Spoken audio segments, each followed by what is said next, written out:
Exercice commenté sur le chapitre 1, second degré, une équation avec un quotient qui mène à la résolution d'une inéquation du second degré, tout au moins pour le numérateur.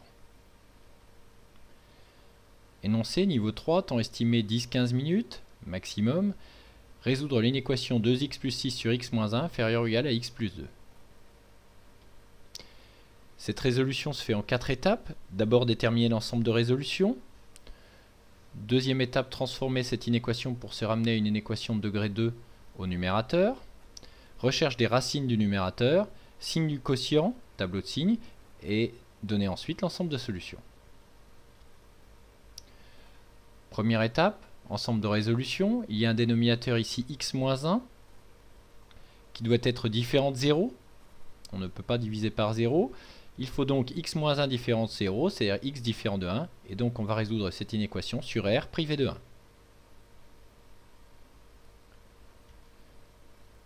Deuxième étape, se ramener à une inéquation de degré 2. Pour tout réel appartenant à R moins privé de 1, on a 2x plus 6 sur x moins 1 inférieur à la x plus 2. Alors l'erreur classique consiste à multiplier par x chaque membre par x moins 1. Ce qui est possible avec une égalité et non pas une inégalité. Parce qu'avec une inégalité, elle change de sens. Si on multiplie, on divise chaque membre par un nombre strictement négatif. Or ici, on ne connaît pas le signe de x moins 1. On va donc soustraire à chaque membre de cette inégalité x plus 2. Attention, donc on soustrait l'expression x plus 2, ne pas écrire moins x plus 2 comme c'est noté à droite. Ce n'est pas du tout la même chose. Ensuite, réduction au même dénominateur. On développe le numérateur. Attention au signe moins devant la barre de fraction, c'est comme s'il y avait une parenthèse autour de x carré plus x moins 2. On met tout sous une seule barre de fraction en faisant attention à bien changer les signes x carré plus x moins 2, donc moins x carré moins x plus 2. Ensuite, simplification du numérateur, moins x carré plus x plus 8. Il va donc falloir finalement résoudre l'inéquation moins x carré plus x plus 8 sur x moins 1 inférieur ou égal à 0. Troisième étape, recherche des racines du numérateur. Et ensuite, on construira le tableau de signes pour étudier le signe du quotient. Calcul du discriminant. Attention au signe moins 1 du coefficient de x carré, moins x carré. Donc delta égale 1 au carré moins 4 fois moins 1 plus 4 fois 8, 32, 33. Il y a donc deux racines. Moins b moins racine de delta sur 2a. Et moins b plus racine de delta sur 2a. Attention à ce stade de l'exercice, pensez à contrôler les racines obtenues avec la calculatrice pour éviter de continuer avec des valeurs fausses dans le tableau de signes. Avec la calculatrice Casio, il faut donc utiliser le menu équation.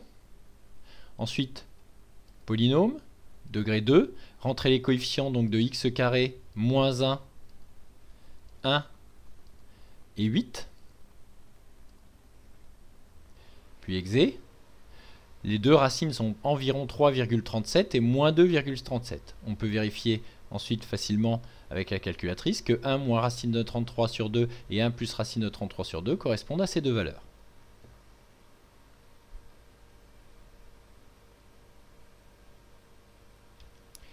Dernière étape, signe du quotient, tableau de signes et ensemble de solutions. Il va donc falloir construire le tableau de signes du quotient. Attention à bien ranger les valeurs 1, x1, x2 que l'on va utiliser dans le tableau de signes par ordre croissant. On avait x1 environ 3,37 et x2 moins 2,37. On va donc construire un tableau de signes avec au numérateur moins x carré plus x plus 8, dénominateur x moins 1, puis ensuite signe du quotient. Les trois valeurs à placer dans le tableau de signes sont donc x2, 1 et x1 dans cet ordre. Ensuite, étude du signe du numérateur, moins x carré plus x plus 8. On va donc placer d'abord les deux zéros correspondant aux racines. Ensuite, signe de a à l'extérieur des racines, a qui valait moins 1, coefficient de x carré. Ensuite, étude du signe de x moins 1. qui s'annule pour x égale 1. À droite du 0, c'est du signe du coefficient de x. On peut aussi prendre une valeur test, par exemple pour x égale 2, 2 moins 1 égale 1. Donc à droite du 0, ce sera de signe positif. Signe du quotient ensuite. Attention, le dénominateur s'annule pour x égale 1. C'est la valeur interdite que l'on avait trouvée au début de l'exercice. Donc pensez à placer la double barre pour x égale 1, valeur interdite. Ensuite, on effectue donc le produit des signes. Moins par moins donne plus par moins donne moins, plus par plus, moins par plus, moins. On voulait finalement que moins x carré plus x plus 8 sur x moins 1 soit inférieur ou égal à 0, ce qui correspond aux deux zones encadrées dans le tableau de variation de signes. Ce qui est noté en bleu ici. Il suffit de reporter ça ensuite pour les valeurs de x. Et puis de recopier donc la zone verte pour l'ensemble de solutions, à savoir x, l'ensemble de solutions, et 1 moins racine de 33 sur 2 compris, puisque on avait une inégalité large, inférieure ou égale à 0. Ça peut prendre la valeur, moins x carré plus x plus 8 sur x moins 1 peut prendre la valeur 0. Union 1 plus racine de 33 sur 2 plus l'infini. Deuxième zone verte qui est dans le tableau de signes. Vous retrouverez d'autres exercices, fiches méthode, cours, aide-mémoire, QCM en ligne et devoirs corrigés avec aide, rappel de cours et correction détaillée sur le site maths.fr.